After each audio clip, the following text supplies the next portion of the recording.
Nobody seems to be there. Wait for another 5 minutes.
Hello, everybody. Anyone around? Please say hi in the chat box.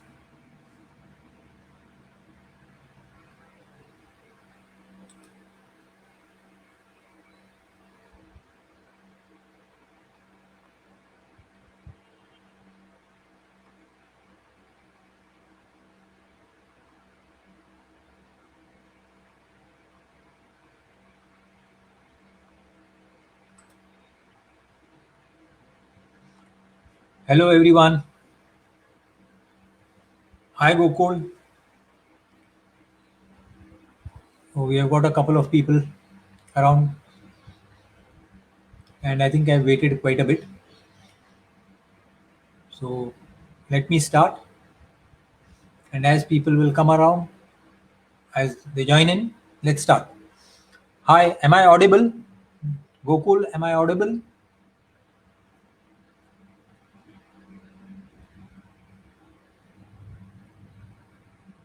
Hi, Sajid. Am I audible?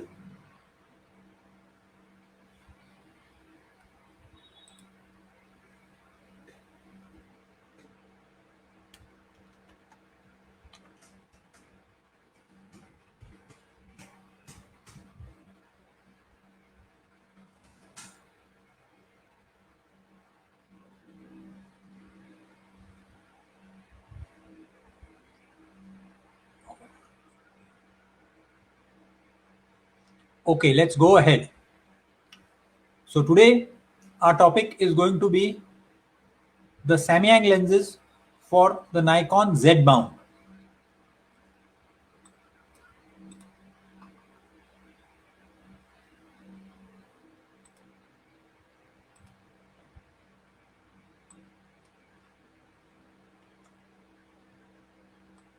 So I'll just start with my presentation. I'm just going full screen so that everybody will be able to see the screen better.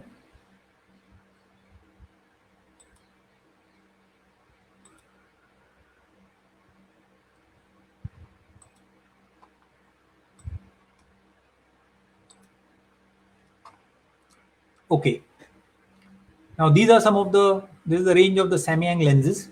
As you can see, they've got quite a few manual lenses. They've also got autofocus lenses, and they've got cine lenses. Now, for the Nikon Z Mount, currently Samyang is only making two lenses, and they're only manual focus. So there is the 85 mm, which is a short telephoto lens, and we have the 14 mm, which is a ultra wide angle lens. Now both these lenses are manual focus. They are not autofocus lenses. They are priced roughly around 30,000 plus or minus a couple of thousand here and there.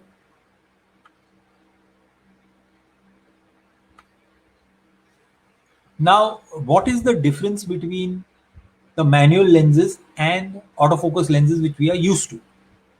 Well, one of the first things which you will find on the Samyang manual focus lenses is going to be a wide focusing ring. Remember, on autofocus lenses, the focusing ring is very small, very narrow. Also, you will find that this lens you'll have to set the aperture manually, and it has got a distance scale to help you in focusing. Now, this is very good if you are using the Z lens, the Z mount, or the Nikon Z series cameras for video, because manual focusing is extremely good. If you are shooting video, you can focus precisely. Any cinematographer prefers the manual lenses because you can literally measure the distance and set that distance on the lens, and you will be able to focus and you'll get a very accurate focus. Also, you are able to judge the distance, and the aperture ring is manual. The technologies which Samyang has incorporated in the Z mount lenses is UMC coating. Now, the UMC coating or the ultra multi coating is quite similar to the nano coating which is used by Nikon. ED glasses are used, which is extra low dispersion glasses. High refractive glasses are used, which is again a highly refractive glass, high quality glass, and spherical glasses are also used in these lenses. So we'll just see a short video on the 14 mm.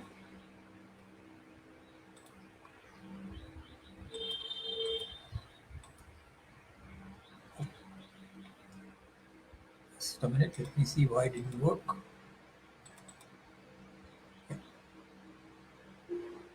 Hi again, it's me, and today I'm checking out a full-frame manual focus lens from Samyang that they've launched. Hi again, it's me, and today I'm checking out a full-frame manual focus lens from Samyang that they've launched for Canon RF and Nikon Z Mount cameras, the Samyang MF 85mm f1.4.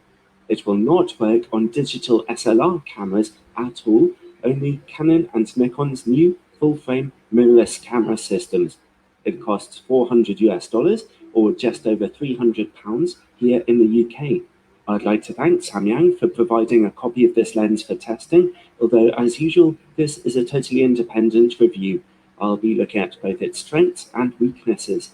An 85mm f1.4 lens is excellent for portrait and subject photography, especially on a full-frame camera.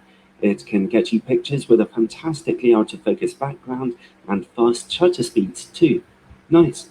Of course, with this lens, you have to focus manually, which is a bit tricky and will take a little practice, but it becomes easy enough in the end. Firstly, let's take a look at the lens's build quality. My impression is that Samyang have probably rehoused one of their aging, yet still quite capable, lens designs for digital SLR cameras here. You can see an adapter-sized space from the rear glass element. That increases the lens's size, of course, but overall, it's still reasonably compact for an 85mm f1.4 lens. What's nice though is that you can also see a little weather sealing gasket, always a good sign. There are no electronic connections to your camera with this lens at all. It is fully manual. What's also nice to see is the lens's solidly metallic build quality. It feels fantastic, although the very front edge is made of plastic. The lens's aperture ring is nice and clicky, with just one click from f1.4 to f2 and then clicks every half stop of aperture. The focus ring is rubberized and turns very smoothly and about 160 degrees, so that's more than precise enough for manual focusing. What's also great to see is a little hyperfocal scale just beneath it too. The lens's filter thread size is 72mm and it comes with a decent lens hood and cloth pouch. Overall, while it is a fully manual lens, the build quality is great. Nice to see some weather sealing on it too. Alright, image quality. I'll be testing this on a full-frame 30-megapixel Canon EOS R. At the time of making this review, that's the highest resolution Canon EOS R camera available. At f1.4 in the middle of the image, we see just good sharpness and contrast, nothing impressive, but still quite usable. There's also a trace of purple fringing to be seen. The good news though is that image quality remains this sharp in the corners. Stop down to f2 and the corners look about the same, but back in the middle, contrast is far higher than before, and there's a little extra resolution too. Stop down to f2.8 for excellent picture quality in the middle, and the corners are looking great now too. Stop down to f5.6 for another tiny improvement. It stays this sharp down to f11, although f16 gets a bit soft due to the effects of diffraction on a 30 megapixel sensor. So overall, if this is one of Samyang's older lens designs, then it still seems to be fairly capable. Picture quality could be punchier at f1.4, but it's very good when the aperture is topped down. Alright, now let's take a look at distortion and vignetting. The lens projects almost no distortion at all, which is good. Vignetting is notable at f1.4, but not that strong. Stop down to f2 to see it reduced, and f2.8 to see full brightness in the image corners. This lens can focus as closely as about 1.1 meters to your subject. Not very good, really. That's a lot further than average for an 85mm lens. The good news, though, is that close-up image quality is no softer than it is at normal distances. At f1.4, contrast could be a bit better, but sharpness is okay. Stop down to f2, and both contrast and resolution are far better. Now let's see how well the lens performs against bright lights. It's a slightly below average performance here. Nothing disastrous, but bright lights will certainly rob your images of quite some contrast. Next, bokeh. No matter what kind of backgrounds I threw out of focus in my sample images, they always looked lovely and smooth. No problems here at all. And related to bokeh is longitudinal chromatic aberration. At f1.4, color fringing in bokeh highlights is pretty noticeable. It's reduced at f2, and at f2.8, nearly gone. Well, overall, this 85mm lens is optically an averagely good performer. I wish it could focus more closely to your subject, and I wish it were just a little sharper at f1.4, but really, its images do look very nice, with very smooth bokeh and well-controlled vignetting and distortion. The lens's build quality is pretty good too, if you don't mind focusing manually, so for £300, this lens is reasonably good value for money if you want an affordable 85mm lens on your Canon EOS R or Nikon Z camera. So as you can see, this is a pretty good lens. He was talking about the Canon lens, the Canon mount. The same lens is available also for the Nikon mount. Both were launched almost simultaneously. Now, let us talk a little bit about the Nikon F mount. The F mount is the standard mount which has been going on with Nikon from the 60s. So it's been there for a very, very long time. Now, what is different between the F mount and the Z mount? First, the size.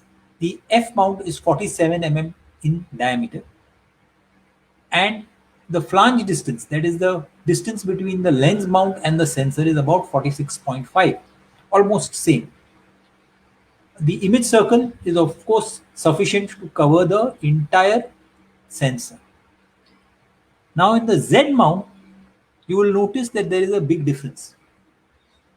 The size has increased. The mount size is much bigger. It is 55 mm diameter. The flange distance has reduced tremendously. This is now only 16 mm. And of course, the image circle has to be big enough to cover the entire sensor. So if you look at it side by side, you will notice that the Nikon Z mount is a much bigger mount than the F mount. So this is the reason why we cannot really put an F mount lens on the Z mount body.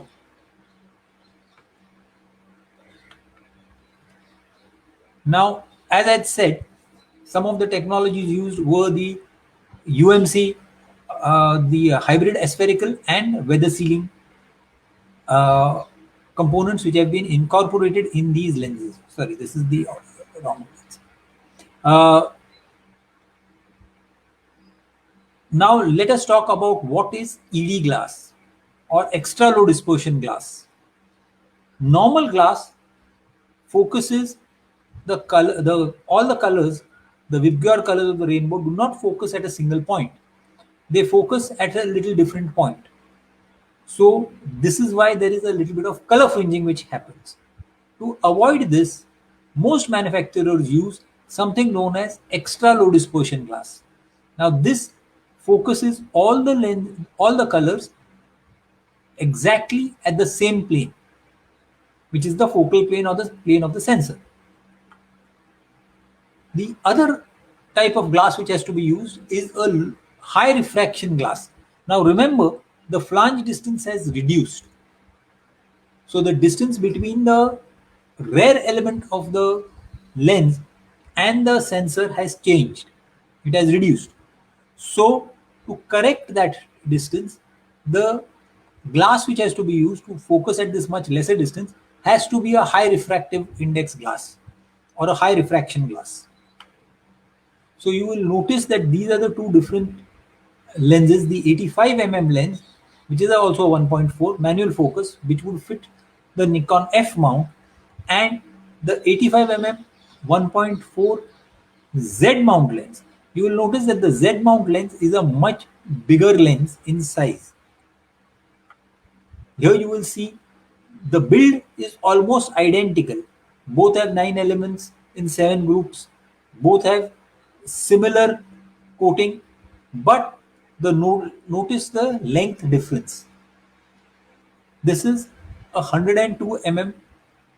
It's a much longer lens than the F mount lens. Also, it is a much bulkier lens. It's a much heavier lens. Now, if I'm talking about the wide angle lenses, the 14 lens which is there, here you are seeing the 14 f2.8 Mark II lens versus the 14 2.8 Z mount lens. Again, here you will see that the number of elements, the basic construction is the same, but the number of aspherical elements has reduced. Extra low dispersion glass has increased. The Z mount has got two extra low dispersion glasses, and there are three high refractive index glasses. Uh, Again, the weight has become heavier because as I said, the lens mount has become bigger. So the diameter of the lens has become bigger. Therefore, the glass elements have also become slightly bigger. Therefore, it has become heavier. So these are some of the things which I can tell you about the Nikon lenses. Uh, I have already got a question here. So let's go to the question. Uh, Sajit Nair is asking, I'm a Canon RF user. Is AF available? Yes, AF is available in the Canon mount. In the Nikon mount, in the Nikon Z mount, autofocus is not available. So I think, and the reason for that is the Nikon has to share the technology of the mount, and the backend technology has to be shared with the manufacturer so that the lens can be made accordingly. So you will notice that there are quite a few contacts behind. Now, if the information is not given how those contacts are working and all that, officially, uh, a manufacturer cannot make a lens or an autofocus lens for them. Canon has done so. Therefore, Samyang has got autofocus lenses for the RF mount. Still, there are only two lenses. More will come depending upon the uh, requirements of the market. So I think, Mr. Sajid, I have answered your question.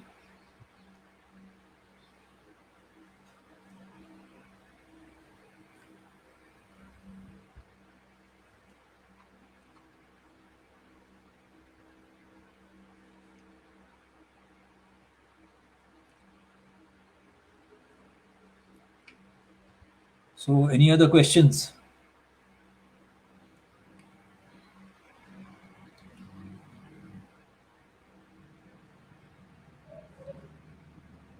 As I said earlier, the pricing of these lenses, the manual focus lenses, is pretty reasonable.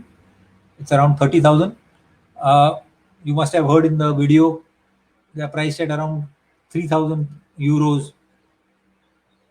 So it's a fairly reasonable price. Okay, Raju Cinematography is asked the question: can AF lens available for Z mount? Unfortunately, as of this moment, there is no AF lens available on the Z mount from Samyang. As I just explained the reason, uh, Nikon has not allowed Samyang to make those lenses. So uh, it's not like as we do in India, anybody makes parts for anybody. You can't do it like that officially worldwide. The company has to authorize you to make that, and they have to share certain technologies with you. Otherwise, you cannot make the lenses. That is why the Nikon lens has not been made.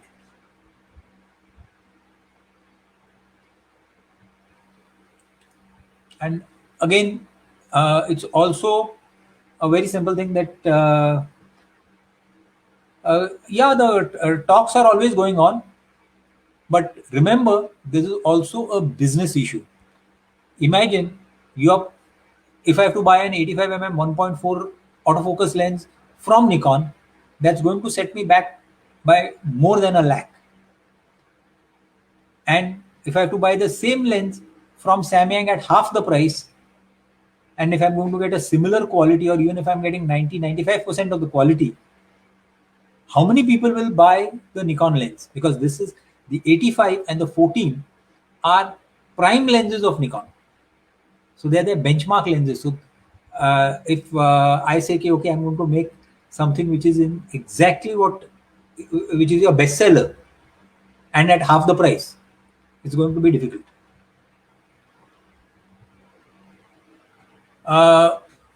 Again, what happens is, Mr. Rashid Abdul Alam, what happens is, Samyang makes a limited number of lenses. Remember, this is an independent company, so they research lenses and they'll make only certain focal lengths. Right now, there is no 105 f 1.4 for E or RF. Maximum lenses which are being made for Sony. Now, because they are making lenses for Sony, remember, Sony was the brand which started out making mirrorless cameras first. They were amongst the pioneers of that. So, the tie-up between Samyang lenses being made and designed for Sony is going to be much more than for the other brands. So first, the lenses are made for Sony, then other brands follow. So there is a 100mm lens, if I'm not mistaken, for Sony. So there will be a 100mm which may come for Canon or the other mounts in future. So that is how the cycle goes. So you you design the lens for one particular brand, and then you make modifications in that to fit the other brands. So that is how it will work. As of today, if you notice, neither Nikon nor Canon have stabilized their mirrorless designs. So that's why you will find they are coming with different models every few months. So their target is yet not decided. If I say, if there's a race going on, Sony is leading, and Nikon and Canon are basically running behind it.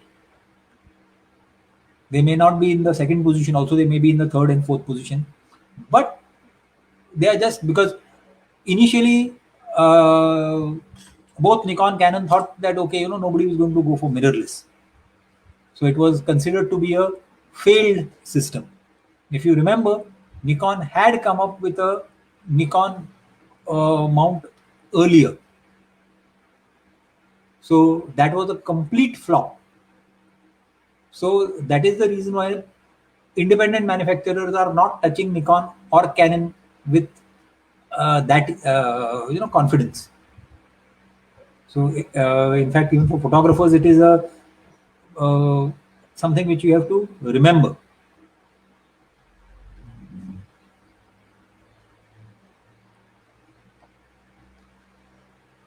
As of today, I would not still consider a Nikon Z mount or a RF mount. I've asked personally. The reason being that one doesn't know whether Nikon or Canon might just say, okay, we are discontinuing this line.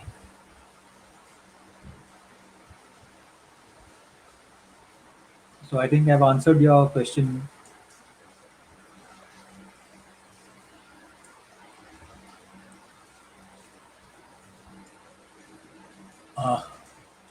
Any other questions regarding lenses or any other photographic issues? We can. I'm always here to answer those.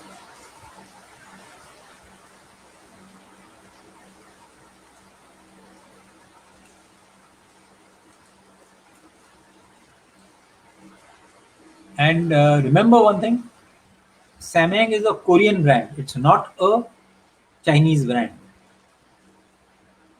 And it has been in existence for a very long time. It's been there since the 70s. So it's not a brand which will, just, there are many Chinese brands which are making cheap lenses. But then, typically Chinese products are not that, some of them are not that great. Especially in the lenses, they are a little, wishy-washy.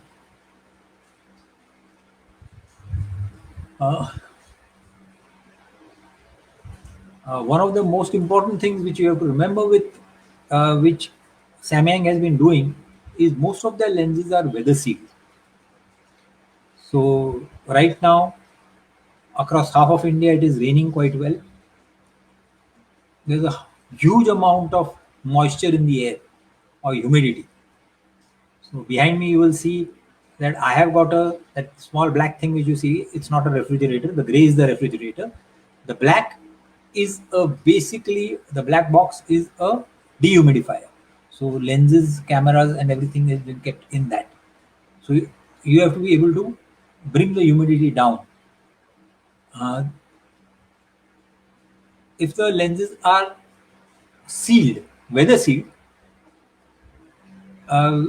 you can make do even without this kind of a dehumidifier. So that is the advantage of weather sealing and also dust.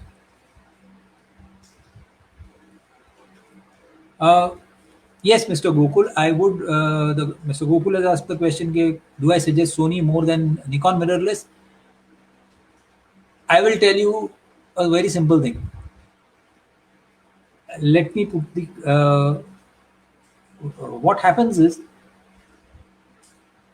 everybody gets into this hype.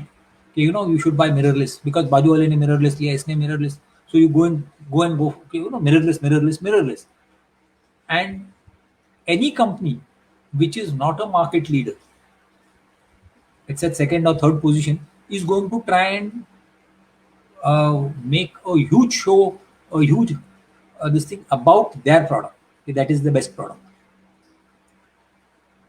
Now, think about it from the photographer's point of view.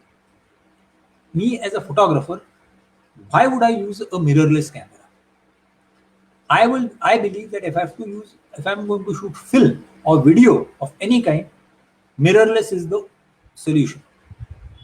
Now, if I have to go for mirrorless and for video, which is the brand which has been making video cameras for a longer time?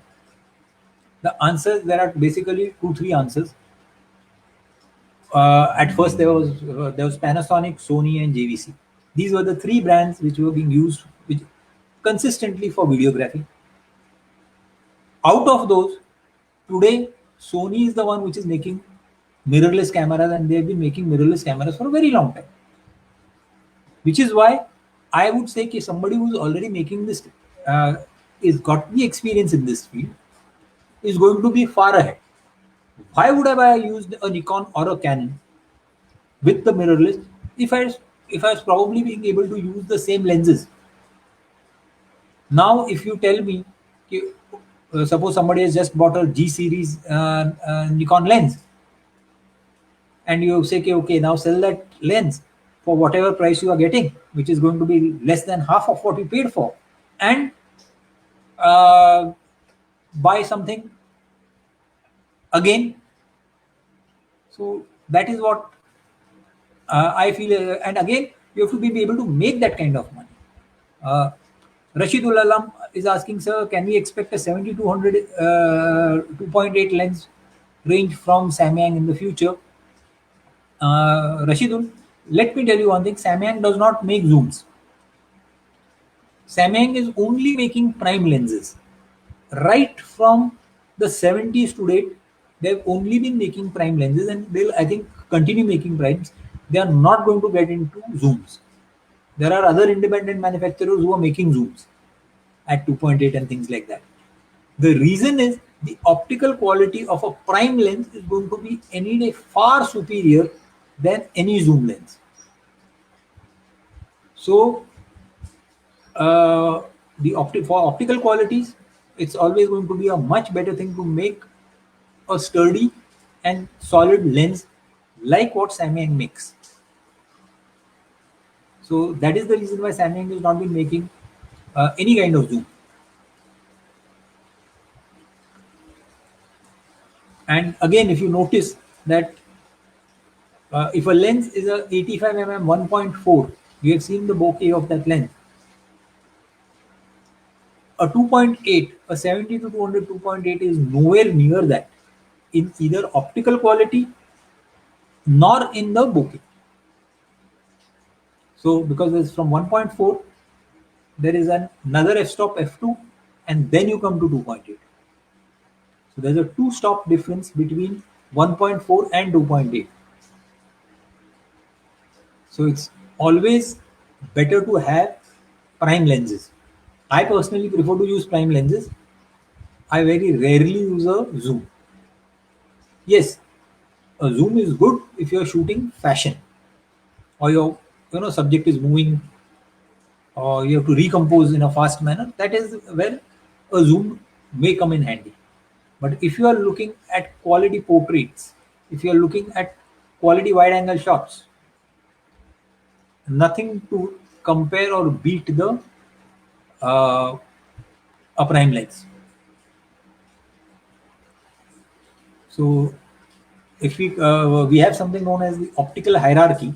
In the optical hierarchy, lenses such as the 85mm 1.4 made by either Nikon, Canon, Samyang, every manufacturer, they try to make these kind of lenses which are their best lenses. So that is the ballpark. That is the ballpark. So out of 100, suppose I have to give marks, it will probably be scoring in the high 90s, above 95%. A 70-200 will be much lower. After that, you will get performances of prime lenses. So even a 50mm 1.8 lens is a prime lens, and it will outperform a 70-200 2.8 in most cases. So that will go above. The 70-200 2.8 is a very good lens, but it will come below the super or high quality primes and the primes. So it's generally at the 3rd rank in the optical hierarchy. These are known as prime zooms.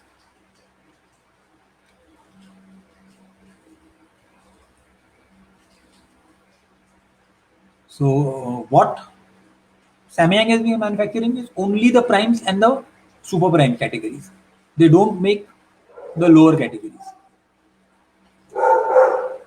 and they make them at an affordable price. So if you are looking at some of the Samyang Z series lenses, they are the equivalent of those lenses is the lenses from Carl Zeiss. So they are the highest quality lenses, and these people are making lenses which are similar in quality, almost in the same range, and priced much lower.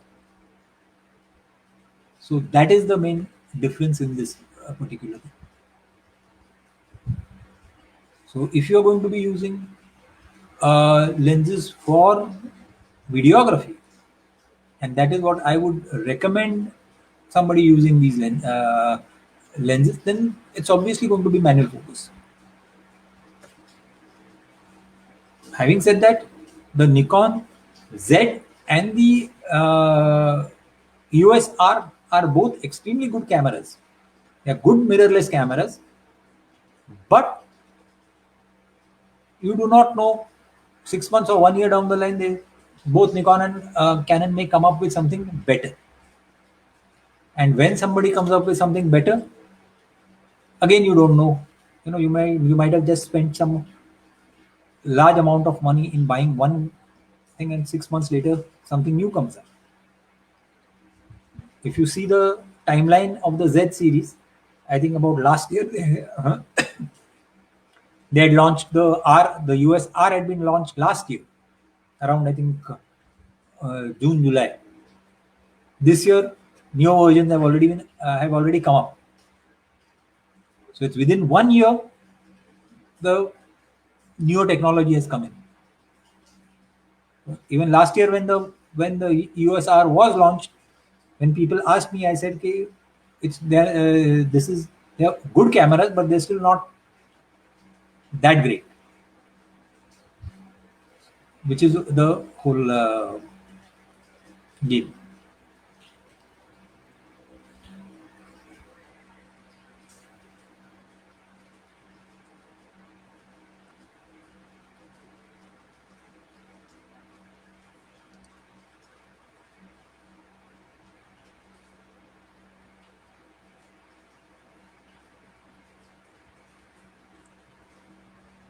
Again, many people might think, okay, why am I saying that a mirrorless is good for video, whereas a DSLR is still good for still photography? Remember, for the past so many years, you were using the DSLR. Did you have any problem with it in shooting your weddings or in shooting your functions? If not, then what is the problem?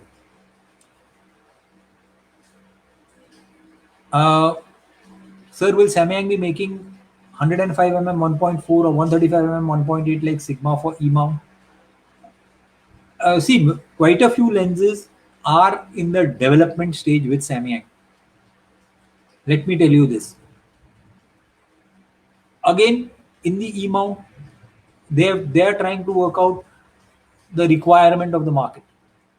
They have a series which is the lightweight series, ultra lightweight series. So currently the demand for that is more than the demand for the conventional series. So it all depends, what is the demand of the market.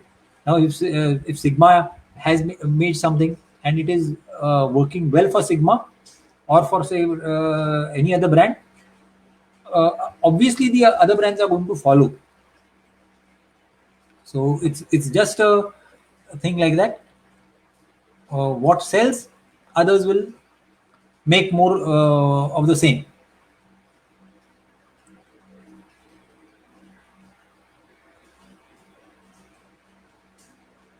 So 105, 1.4 or 135, 1.8 is a likely thing. Because there are quite a few lenses which are in design. Prototypes are being made. So we'll have to wait and watch which finally gets launched and which gets launched first, which gets launched later. So definitely because of the mirrorless boom, there are going to be lenses coming up.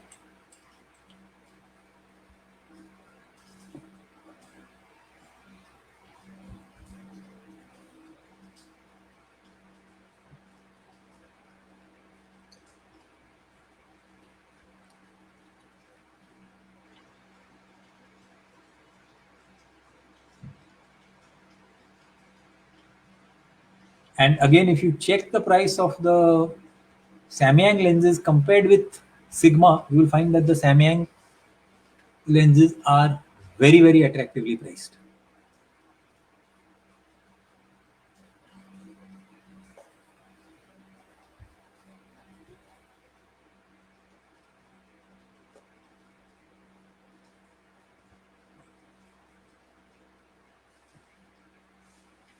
Welcome, Rashidul.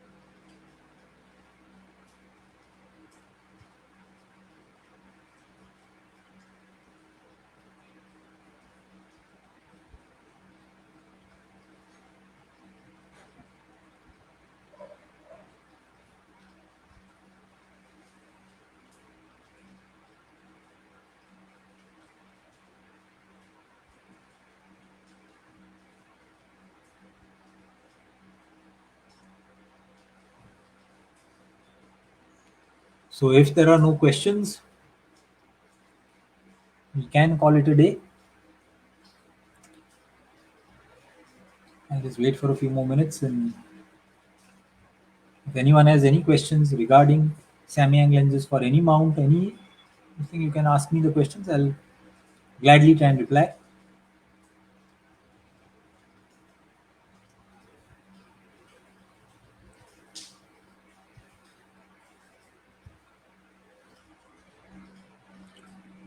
Uh,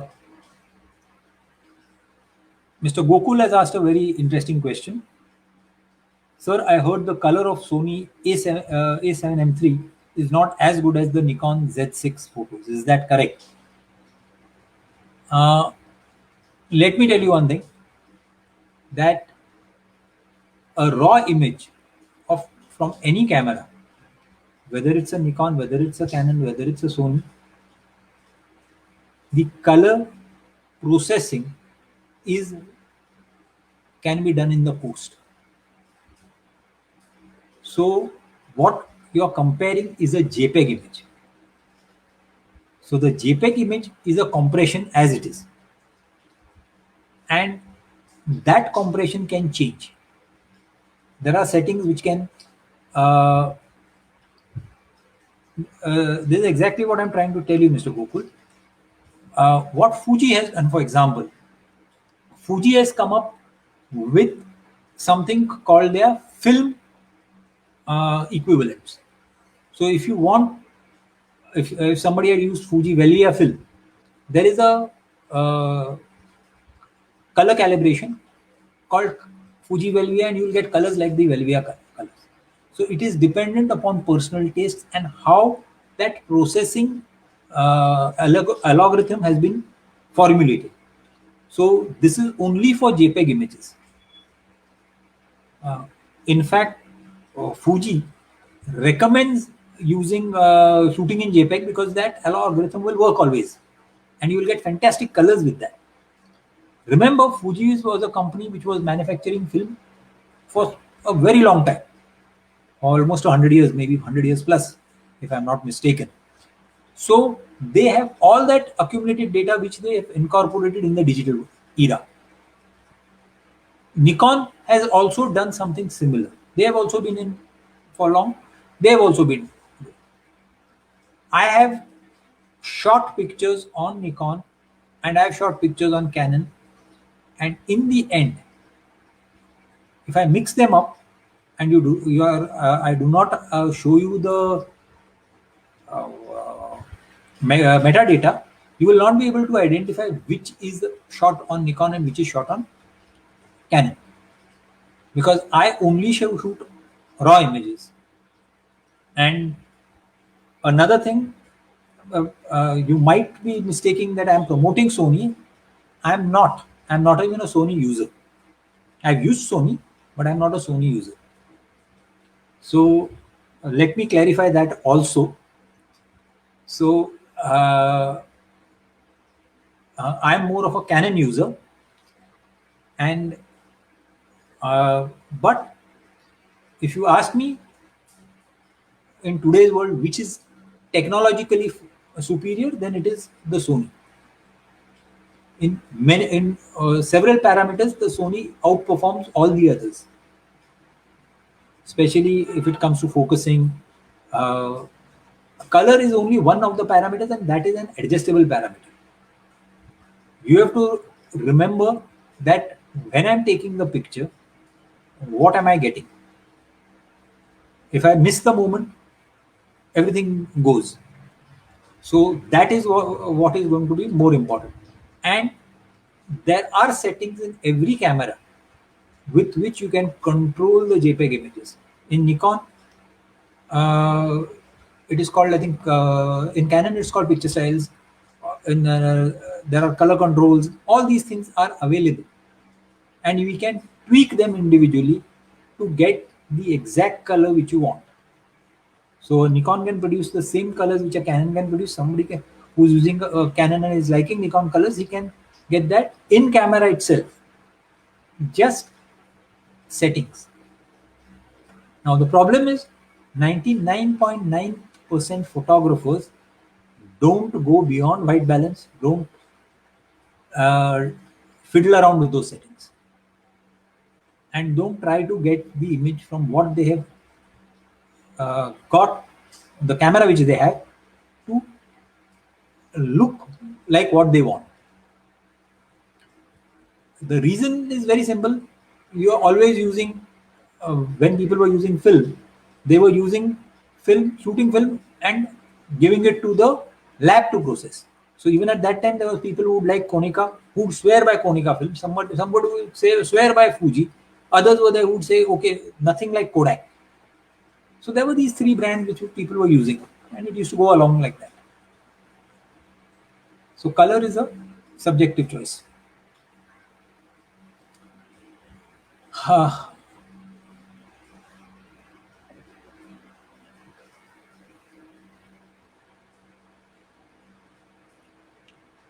So I think I can safely end my broadcast now.